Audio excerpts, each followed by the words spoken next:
أعوذ بالله من الشيطان الرجيم بسم الله الرحمن الرحيم ابو ہریرہ رضی اللہ عنہ نے کہا کہ نبی کریم صلی اللہ علیہ وسلم نے فرمایا کہ اللہ تعالیٰ فرماتا ہے کہ ابن آدم نے مجھے گالی دی اور اس کے لیے مناسب نہ تھا کہ وہ مجھے گالی دیتا،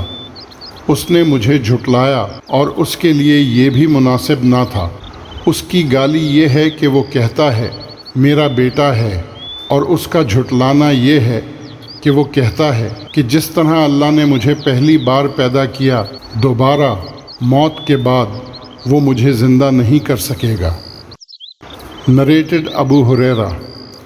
Allah's Messenger, peace be upon him, said, Allah the Most Superior said, the son of Adam slights me, and he should not slight me, and he disbelieves in me, and he ought not to do so.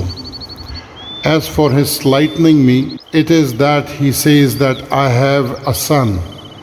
and his disbelief in me is his statement that I shall not recreate him as I have created him before.